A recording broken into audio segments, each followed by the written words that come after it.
6 अपराधों से बच जाए जो भक्तों के प्रति होते हैं। भक्त के 6 अपराध तुम्हारी भक्ति को ढक देंगे। पहला, किसी भी महात्मा के वास निरूपण पर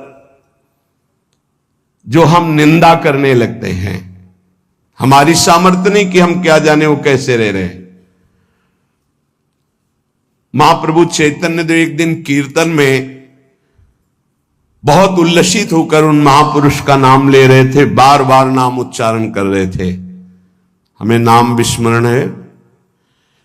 बहुत सुंदर पोशाक महंगी महंगी पहनते थे, पान पाए, इत्र लगाए, फुलेल केशों में सजाए। बहुत वर्ष हो गए पहले चैतन्य महाप्रभु के पावन चरित्र का पठन किया था, इसलिए स्मृति नहीं उनका नाम, उनके नाम का। पुंडरीक विद्या, हाँ यही नाम था, पुंडरीक विद्या। तो गदाधर आदि जो भगवत महाप्रभु के पार्षद थे, उन्होंने सोचा कि जब महाप्रभु भाव में ऐसा उनका नाम उच्चारण कर रहे हैं तो कोई वीतराग बड़े परमहंस महापुरुष होंगे, चलो उनके दर्शन करने चलते हैं। तो पता चला कि अमुक जगह वो आए हुए हैं। वहां तो देखा बहुत सुंदर पलंग, दुग्ध फेन जैसा, ऊपर से गद्दे के ऊपर चद्दर और गिरदा लगे हुए हैं, और केस जो फुलेल से ऐसे सुगंध आ रही, पान खाए। तो गदाधर जी के मन में आया कि इतना विलासितापूर्ण जीवन और ये भगवत भक्त हो सकते हैं। संशय हुआ। तो एक जो महाभागवत साथ गए थे, तो उन्होंने भगवान श्री कृष्ण की रूप माधुरी का भरा हुआ श्लोक गान किया। जे ही श्लोक सुना हुंकार मारी, और धूल धूसरी हा कृष्ण हा कृष्ण। और वो सब जो अब उनकी समझ में आया कि अरे महाप्रभु जो बोल रहे थे परम सत्य, वो प्रेम के अष्ट सात्विक भाव संवरण होना मुश्किल हो गया। अश्रुधारा नाक बह रही, धूल धूसरी थी। गदाधर जी ने चरण पकड़े और कहा मेरे से भारी अपराध बन गया। ऐसे महापुरुष के बाहरी स्वरूप को देखकर हमारे अंदर अश्रद्धा हुई थी, दोष दर्शन हुआ था, क्षमा चाहता हूं। कैसे क्षमा हो? तो शिष्यत्व स्वीकार किया था, चरित्र में ऐसा पढ़ा था। किसी भी भक्त या महात्मा के वास निरूपण, वेश निरूपण की अगर वृत्ति आपने की तो अपराध बन जाएगा। अरे ये तो ऐसा, इनको तो ऐसा होना चाहिए, इनको तो ऐसी जगह रहना चाहिए, इनको तो ऐसा नहीं। कुछ महापुरुषों की स्थिति होती है, कुछ तो उस स्थिति का दंभ करते, कुछ स्थिति होती है। हम क्या जाने कौन स्थिति में कौन दंभ कर रहा है। जिनके वचन श्रवण से, दर्शन से, संभाषण से हमारे हृदय में भागवतिक परमाणु उदय होते हैं, उन महापुरुषों के चरणों की वंदना उनकी वाह स्थिति पे नहीं देखते। हो सकता है सोने चांदी के सिंहासन पर बैठे हो, छत्र हो, चंवर डुल रहा हो, और स्थिति ब्रह्माकार है, स्थिति भगवदाकार है, कैसे पता चलेगा? परशुराम जो आचार्य जी थे,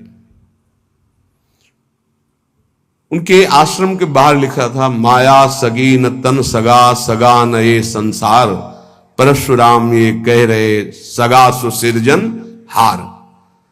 तो एक लंगोटी लगाए, लौकी की कमंडल लिए और भारी वैराग्य वृत्ति के अंदर गए और कहा ये श्लोक किसका लिखा हुआ है? दोहा। तो उनका गुरुदेव का कहां है? तो गए, देखे गिरदा लगा हुआ, छत्र लगे हुए परशुराम देवाचार्य जी महाराज।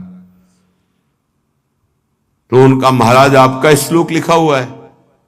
बोले हाँ। तो बोले केवल लिखा हुआ है या है आप में? क्योंकि उनको गर्व था कि मैं लंगोटी लगाए लौकी का, और ये तो वैभव संपन्न महात्मा है। तो बोले लिखा है माया सगी न तन सगा, सगा न ये संसार। आपने कहा सगा जो सृजनहार, हम तो सब माया ही देख रहे हैं। उनका आपका इशारा क्या है? बोले जब सृजनहार सगा है तो फिर माया क्या? बोले चलो आपने समझा दिया, बड़ी कृपा, चल दिए। बोले कहां चल दिए? बोले जहां ले चलो आप। वो स्थिति प्रज्ञ महापुरुष थे, चल। जब 10-12 किलोमीटर चले तो बोले भिक्षा का हमारे समय हो रहा, तो बोले परशुराम देवाचार्य ने आज तक कभी हाथ नहीं फैलाया। आकाश वृत्ति पे हम रहते हैं, प्रियालाल जैसी व्यवस्था करते हैं उसके अनुसार रहते हैं। बोले हम तो भिक्षावृत्ति से रहते। बोले जाओ मांगने। बोले आपके लिए भी ले आवे, कभी किसी का सहयोग नहीं चाहा, केवल सीधे प्रियालाल से आप अपने लिए लाइए और पाइए, और जहां आपकी इच्छा वहां ले चलिए। वो गए भिक्षा लेने, वो जंगल के एक जगह बैठे हुए थे, तो वहां से राजा की सवारी निकली। देखा परशुराम देवाचार्य उतरे, साष्टांग दंडवत। महाराज यहां कैसे? प्रभु की इच्छा। बड़े सौभाग्य की हम तो भगवान की असीम कृपा मानते हैं कि आपके दर्शन। हमारी इच्छा है कि हम कुछ राजभोग तैयार करवाते हैं, जैसी हरि की इच्छा। देर न लगी, वहां रसोईया लग गए, कढ़ाइयां। महाराज अगर यहां आप विश्राम करें, बस इशारा हो जाए तो जैसी हरि इच्छा। खुदाई शुरू, आश्रम निर्माण की नींव के लिए खुदाई शुरू, कढ़ाई चढ़ गई, बनना शुरू हो गया। वो संत आए 1 घंटे बाद, वहां देखा। बोले यहां क्या हो रहा है? बोले यहां आश्रम बनेगा, ये रसोई बन रही। तो उनका महाराज ये क्या लीला है? तो बोले तुम जिस वैराग्य के अहम वृत्ति को धारण किए हो, उस अहम वृत्ति का त्याग करो। वैराग्य का तात्पर्य होता है राग रहित, स्पृहा रहित होना। वो चाहे असंख्यों के वैभव में बैठा है, लेकिन राग और स्पृहा रहित है। अगर एक लंगोटी का भी राग है, लौकी के कमंडल का भी राग है, शरीर का भी राग है, वो रागी है, वो वीतरागी नहीं है। वीतराग की स्थिति को समझना बड़ा कठिन। दत्तात्रेय जी महाराज से यही पूछा कि आप कोई कर्म नहीं करते, कर्म ना करने वाले को विषय नहीं मिलता, और विषय सेवन ना करने से ऐसा स्वास्थ्य कैसे हो सकता है आपका? तो उनका मैं अखंड प्रसन्न रहता हूं, इसलिए ये भोगों से स्वस्थ नहीं हूं, मैं अखंड प्रसन्नता को प्राप्त। कभी राजमहलों के राजसैयाओं पे शयन करता हूं, तो कभी राख की ढेर पर शयन करता हूं, कभी बड़े बड़े राजाओं से सम्मानित होता हूं, तो कभी फुटपाथ में लेटकर अपमान को भी प्राप्त करता हूं। मुझे न सम्मान न अपमान, किसी का प्रभाव नहीं। इसलिए किसकी क्या स्थिति कैसे जाना जा सकता है? तो हम किसी का वास निरूपण आदि, वेश निरूपण आदि करके किसी की निंदा करेंगे तो पता नहीं कितना महाभागवत है, हमसे अपराध बन जाए। दूसरा ज्ञान निरूपण। कुछ संत भगवान ऐसे होते हैं जो कुछ नहीं बोलते। अरे इनको कोई ज्ञान तो है नहीं, कुछ बोलना तो आता, क्या बोलना ही कोई साधुता है क्या? पता नहीं उसकी कितनी ऊंची स्थिति है, कैसे कोई जानेगा?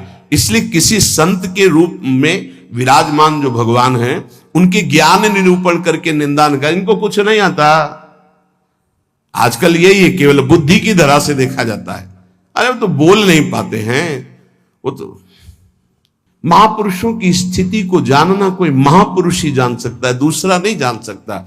इसलिए ये अपराध न करे कभी कि किसी के संत के ना बोलने से ये समझ जाए कि अरे इनको कोई ज्ञान नहीं है। भला ये क्या जाने शास्त्र की बातें, पढ़े लिखे तो लगते नहीं हैं। पढ़ा लिखा होना भी बहुत सौभाग्य का विषय है और कहीं कहीं दुर्भाग्य का विषय है। तो एक आए थे,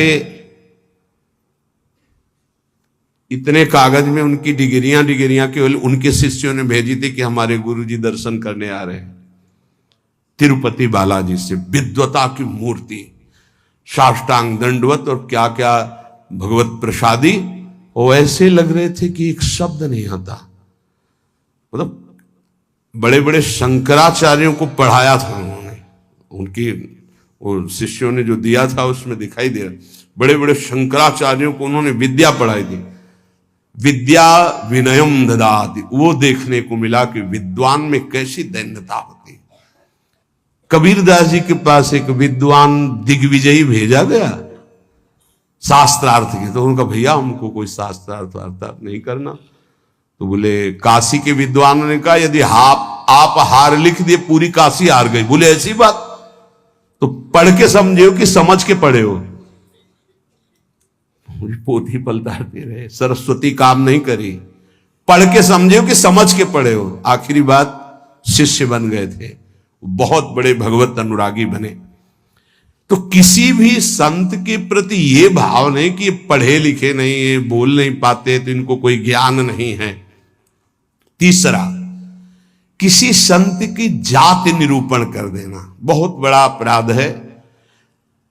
देखो, ये जो जाति पाति है ना, ये धर्म का पालन करके भगवत प्राप्ति के लिए थोड़े समय तक के लिए सहयोगी नहीं। हम आपको बताएं, एक ही कपड़ा है और एक ही पहनने वाला है, बस इतनी खास बात समझ लो। कपड़ा सबका पांच भौतिक, पहनने वाले सब अविनाशी भगवान के अंश, कोई अंतर नहीं है। बस अंतर बनाया गया है इस अंतर को मिटाने के लिए कि हम साधन पद्धति से अपने अपने धर्म का पालन करते हुए परम धर्म भगवान को प्राप्त, लेकिन जो परम धर्म में स्थित है, भागवत धर्म में, उनकी जाति निरूपण नहीं करना चाहिए कि ये तो सुना है कि अमुक जाति के संत हैं। बड़ा अपराध होता है, बड़ा अपराध। ऐसा कभी नहीं करना चाहिए। हाँ, चरण रज लेके माथे पे लगा, अहो वत्सो पचतो गरीयान यज्ञभ्यागे वर्तते नाम तुभ्यम। देखो, राजसू यज्ञ में पूर्णता स्वपच वाल्मीकि की पूजा करवा कर श्री भगवान ने इसीलिए करवाई, इसीलिए करवाई। सब बड़े बड़े महापुरुष आए थे, लेकिन दैन्यता की मूर्ति भगवत भाव में निरंतर डूबे हुए स्वपच वाल्मीकि जी की आराधना करवाई कि पूर्णता उन्हीं से हुई। जो दैन्य है वो महाभागवत किसी जाति पक्ष से नहीं देखा जा सकता कि अरे ये तो ऐसा, जो देखेगा तो उसके सुकृत नष्ट हो जाएंगे। पूज्य बाबा। चौथा, वृत्ति निरूपण। ये तो पढ़े ही रहते, हमने कभी इनको माला लिए तो देखा नहीं, और कुछ भजन ध्यान तो करते नहीं है, इसलिए तो केवल हमें लगता है कि बस खाते पीते हैं इसी में, और कोई भजन नहीं। ये हमने संतों को देखा है। एक संत भगवान 8 बजे सुबह उठते थे गंगा नहाने के लिए, 8 बजे सुबह। पर वो एकांत में, तो लगता 8 बजे सुबह गंगा स्नान करते हैं, प्रायः 3 बजे स्नान हो जाता। तो एक दिन जिसमें वो शयन करते थे उसमें गए, काफी बड़ा था, एकांत में आसन की। आज इनकी वृत्ति देखेंगे क्या है। बहुत ही गंभीर मुद्रा में वो रहते थे, पर प्रायः पूरे आश्रम में था कि ये प्रमादी हैं, ये सोते रहते हैं। 11 बजे तक उनको जगते पाए हम। जहां सब लेटे उनको उठ के बैठ गए, वो लेट गए थे, उठ के बैठ गए। 3 बजे तक बिल्कुल एक आसन पर, 3 बजे फिर लेट गए, 8 बजे सुबह। संतों को जानना बड़ा कठिन है, उनकी क्या दिनचर्या है, वो कैसे भाव में रहते हैं। केवल बाहरी व्यवहार देख करके उनकी निंदा कर देने से सुकृत नष्ट हो जाएंगे, भक्ति ढक जाएगी। स्वरूप निरूपण। ये महात्मा में तेज तो है नहीं चेहरे में, ये तो ऐसे ही मालूम देते हैं कोई साधु तो नहीं, क्योंकि चेहरा नहीं बता रहा है। नहीं, ऐसा नहीं है। अगर महात्मा की पहचान करनी तो तुम्हें महात्मा होना पड़ेगा। महात्मा बनकर ही महात्मा को पहचाना जा सकता है, दूसरा नहीं पहचाना जा सकता। बाहर से किसी के रूप को देखकर थोड़ी तुम जान सकते हो कि रूप तो आप गौर से देखिएगा, किसी किसी के मांस भक्षण करने वाले का भी चमकता रहता है। मलाई रबड़ी खाने से भी रूप चमकने लगता है, थोड़ा सा संयम रखे तो उससे भी चमकने लगता है। अब वो महात्मा किस कोटि का भजन कर रहे हैं, कोई रूप से थोड़ी महात्मा का लेना देना होता है। अब श्रीधर बाबा की छवि जब लगे तो आप देखना, लंगोटी है, हड्डी हड्डी दिखाई दे रही, गाल चिपकी हुई है, आंखें धसी हुई हैं। आपको पता है, खुद देखे हुए हैं कि 24 घंटे भजन में मगन। तो किसी महात्मा के रूप को देख करके ऐसा कोई रूप निरूपण करेगा तो उससे अपराध लग जाएगा। और प्रायः ये ध्यान नहीं दिया जाता ऐसा। धातु निरूपण, भगवत विग्रह ये पाषाण का है कि ये धातु का है? सामने पूछे ये पत्थर के भगवान है कि इसमें अष्ट धातु के? घोर अपराध बुद्धि। भगवत विग्रह सामने नहीं, भगवत विग्रह साक्षात अर्चावतार भगवान है भाव उसमें। ये नहीं कि सामने जाके पूरे संगमरमर के बने हुए, कौन सी धातु के बनी हुई भगवान है, ये अपराध। धातु निरूपण भगवत विग्रह या भगवत भक्त के पास। जैसे वैराग्य में धातु स्पर्श निषेध किया गया है, या तो सन्यास में नारियल का पात्र और वैष्णव जनों में रज का पात्र। धातु के पात्र के प्रयोग का निषेध है वैराग्य में। लेकिन जो महापुरुष हैं, मान लो उनको सोने की थाली में पा रहे हैं, उनकी क्या स्थिति है? अब हम देख करके अपने वैराग्य का वहां भाव थोपे, वो स्थिति उनकी क्या है? वैराग्य का भाव थोपे तो फिर अपराध बन जाएगा। किस स्थिति में कौन महापुरुष है जानना मुश्किल है। सबको भाव से नमस्कार करके हम अपने भाव को सुरक्षित रखते हैं। तो वास निरूपण, ज्ञान निरूपण, जाति निरूपण, वृत्ति निरूपण, स्वरूप निरूपण, धात निरूपण। वृत्ति निरूपण में ये भिक्षावृत्ति तो करते नहीं, केवल भंडारा खाते हैं। आपको क्या पता किसकी क्या स्थिति है, वो कैसे? संतों की लीला भगवान जानते हैं, या तो वो संत जना दे तो जानने में। अपने लोग इसकी परवाह करते हैं क्या? कहीं कौन से अपराध ऐसे बन जाते हैं जो हृदय को कठोर कर देते। इसलिए शांत। ब्रज में मुझे एक महात्मा मिले थे, उन्होंने मुझे कुछ उपदेश दिए, मैंने उड़िया भाषा में अपनी डायरी में लिखे थे। उन्होंने उपदेश दिए कि अगर ये आपके अंदर भाव आ जाएगा, लक्षण आ जाएंगे, तो आपको भगवान अपनी तरफ से आके दर्शन दे देंगे। बड़े महात्मा थे, तो बाबा ने उड़िया भाषा में अपनी डायरी में लिखा था, उसका हिंदी लिपि में यहां वर्णन है। पहला, भजन करते हुए अपने को सबसे दीन मानना। अपने आप भगवत साक्षात्कार हो जाएगा। भजन करते हुए अपने को सबसे दीन मानना, इससे कोई अपराध ही नहीं बनेगा, कोई अपराध नहीं बनेगा। लिख लेना चाहिए। भजन करते हुए साधक को अपने को सबसे दीन मानना, सबसे। आदेश त्रणादपि सुनिचेन। दूसरा, किसी से भी कपट पूर्वक वार्ता व्यवहार ना करना। निष्कपट व्यवहार करने में क्या जाता है? अपने भगवत मार्ग के पथि के, चाहे गृहस्थी हो चाहे विरक्ति हो। कपट का मतलब होता है अंदर कुछ और है, बाहर आप कुछ और दिखा रहे हैं। ये नहीं होना चाहिए। जो अंदर वो सीधे बाहर, जो बाहर बोल रहे हैं वही आपके अंदर चलना चाहिए।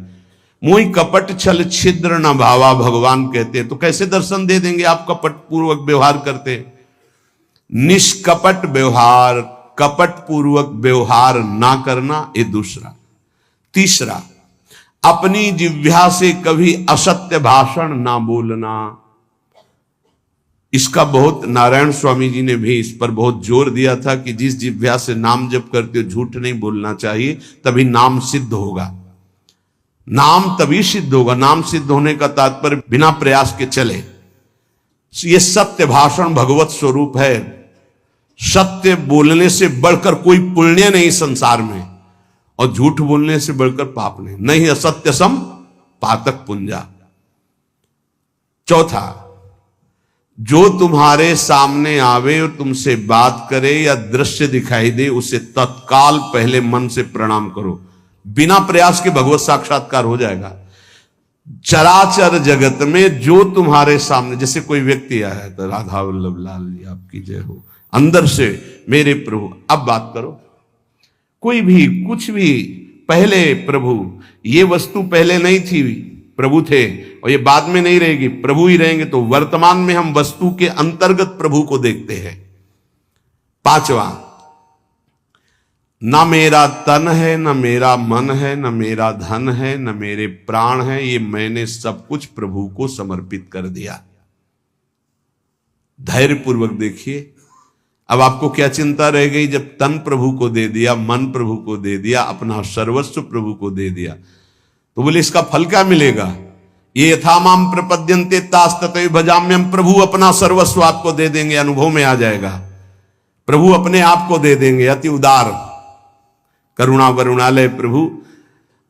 अगर आप थोड़ा सा भी अपनापन करेंगे तो उनका थोड़ा सा अपनापन बहुत बड़ा होता है। अपने तन मन धन सर्वस्व पर अपना अधिकार न करके अपने प्रभु का अधिकार। छठवां, एकमात्र पूर्ण श्रद्धा अपने आराध्य देव में, मेरी लाडली, मेरे प्रियालाल। सातवां, सदैव पराधीन रहना। अगर गुरुदेव के अधीन हो, इष्ट देव के अधीन हो, तो माया तुम्हें अधीन नहीं कर पाएगी। अगर इष्ट देव और गुरुदेव की अधीनता स्वीकार नहीं करोगे तो माया अधीन कर लेगी। हमेशा अपने को पराधीन देखना कि मैं स्वतंत्र नहीं हूं, ये तन मन प्राण इष्ट देव गुरुदेव को समर्पित है, मैं वही करूंगा जो आज्ञा कर रहे हैं, उनके विपरीत नहीं कर सकता। अब आप देखो, विपरीत करते हो कि आपको याद आता है कि मेरा शरीर गुरुदेव की धरोहर है, मैं इसके द्वारा कोई अनाचार दुराचार कोई गलत चेष्टा, मेरा मन गुरुदेव की धरोहर है, इष्ट देव की धरोहर है, इससे हम गलत चिंतन नहीं कर सकते। मेरा धन गुरुदेव की धरोहर, इससे हम गलत व्यवहार नहीं कर सकते। मेरे प्राण गुरुदेव को समर्पित, इसलिए हर श्वास मंत्र जपेंगे, बिना बुलाए भगवान दर्शन दे जाएंगे। आठवां, आराध्य देव के सिवा अपना कोई नहीं है, ये हृदय में बैठा लेना। अपने वास्तविक है तो आराध्य देव ही अपने हैं। नवा, अपने आराध्य देव के अनन्य चिंतन के सिवा और कोई चिंतन ना होने पावे। दसवां, अपने आराध्य देव से जो गुरुदेव ने संबंध दिया है, हर समय उसकी स्मृति रहना। क्या रहती स्मृति? मैं श्री जी की सखी हूं, दासी हूं, उनकी परिचर्या में हमारा जीवन समर्पित है, मैं उनकी दासी हूं। कभी सोचते हो आप? सोचो, तुम्हारा संबंध हो चुका है। कोई ऐसे नहीं कि तुम्हें केवल सोचना ही है, तुम्हारा संबंध हो चुका है, तुम्हारा पाणी ग्रहण हो चुका है। श्री जी ने तुम्हारे पाणी को स्वीकार कर लिया, ग्रहण कर लिया है। उसके साक्षी हैं गुरुदेव। गुरुदेव ने पाणी ग्रहण कराया है, प्रिया प्रीतम को हमारा हाथ पकड़ा दिया है। हम अपने संबंध, दसवां है, अपने संबंध को हर समय अपनी स्मृति, मैं प्रियालाल की हूं, मैं प्रियालाल की हूं, मैं प्रिय सखी हूं लाडली जू की। ये 10 भाव रखो। अब जैसे हमारे अपना भाव बताया, तो जो दास है वो दास भाव को देखे, जो सखा है वो सखा भाव को देखे, जो गोपी गोपी भाव को देखे। अपने स्वरूप को संबंध से चिंतन करना। हमारा स्वरूप क्या है? सहचरी बपू, मैं श्री जी की निज दासी हूं। कई बार दिन में आता है आप लोगों के? कितनी बार सोचते हैं हम? जबकि यहां हर चेष्टा करते हुए उसी भाव में रहना है। अगर ये 10 भाव हृदय में आ गए तो कह रहे हैं किसी भी तीर्थ में जाओ या ना जाओ, कोई और साधन करो ना करो, तुम्हें भगवत साक्षात्कार हो जाएगा। पहला फिर सुन लीजिए, अपने को भजन करते हुए सबसे दीन मानना, किसी के साथ भी कपट का व्यवहार ना रखना, सदैव सत्य भाषण बोलना, चराचर जगत का कोई भी वस्तु व्यक्ति सामने आवे अपने प्रभु का भाव करना, अपने तन मन धन प्राण सर्वस्व को अर्पण कर देना, मेरा अधिकार नहीं, नाथ सकल संपदा तुम्हारी, मैं सेवक समेत सुत नारी। अर्पण का मतलब ये होता है भाव। छठवां, अपने आराध्य देव में ही पूर्ण श्रद्धा समर्पित हो जाना। सातवां, पराधीन रहना इष्ट के, गुरुदेव के।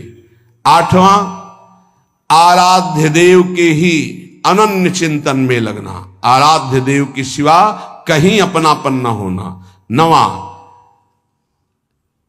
चिंतन करते करते तन्मय स्थिति आ जाए तब उसे सही माने में चिंतन कहा जाता है।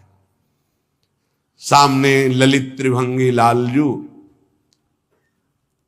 और प्रियाजू की बाह श्री लालजू के गले में है। मनोमृणाल भूषण भूषित भुज श्याम अंश पर डाली, दिखाई दे रहा है। अब हमारा चिंतन चल रहा है, गाढ़ चिंतन, युगल सरकार चिंतन, इसे कहते हैं अनन्य चिंतन। अभी आंख खोले हुए भी वही है, मूंदे हुए भी वही है, सेवा करते हुए भी वही है, एकांत में बैठते हुए कहां हो, जरा देखो स्थिति कहां है। यदि आप किसी भी तीर्थ का अवगाहन करते हुए 10 बातें आप में नहीं हैं तो उसका फल आप ग्रहण नहीं कर पाएंगे, क्योंकि अपराध कोई न कोई बन जाएगा। हम आपसे सत्य कहते हैं कि कल्याण आपके चिंतन से होगा, इन बातों को स्वीकार करने से होगा, भागने से नहीं होगा कि हम यहां चले जाएं, हम वहां चले जाएं तो कल्याण हो जाएगा।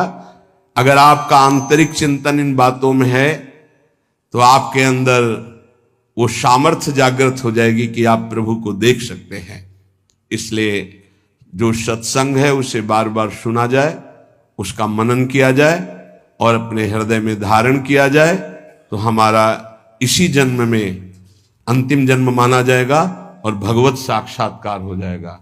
जहां तक गुरु कृपा से प्रयास है, कथन श्रवण करके यही प्रयास है कि संसार की असत वृत्तियां छूटे और भगवत प्राप्ति हो जाए, हमें भी आप सबको भी। जिनको ये नहीं चाहिए तो भूल मत करना, यहां कुछ लाभ नहीं मिल पाएगा, यहां नहीं मिल पाएगा। यहां लाभ अगर मिल पाना है तो एकमात्र अध्यात्म का लाभ मिल सकता है। यहां कोई आशीर्वाद, ये भीड़ लगाना कि हम कोई जादूगर हैं, कुछ चमत्कार कर देंगे, तो बिल्कुल कुछ नहीं होने वाला। हम तुम्हें हाथ उठा कहते, हो जाए, तुक्का लग जाए तो तुम्हारे पुण्य, पक्की बात समझ लो। तुक्का लग जाए कि आप कामना करके आए, कामना की पूर्ति हो गई तो आपके पुण्य, हमारा कोई उसमें लेस मात्र भी सहयोग नहीं है। पुण्य आए वृंदावन धाम संत दर्शन के, आपकी भावना, आपकी कामना पूर्ण हो जाए, वो आपका भाव। हमारा लक्ष्य है भगवत प्राप्ति। अगर आपके हृदय में भगवत प्राप्ति की लालसा है और आप आगे बढ़ रहे हो तो हम हृदय से आपका स्वागत करते हैं और हमारी प्रियालाल की कृपा वृत्ति आपको उठाती चली जाए और आप इस संसार, राग, आसक्ति, ममता, चिंता, शोक, मृत्यु, भय, इससे ऊपर उठे।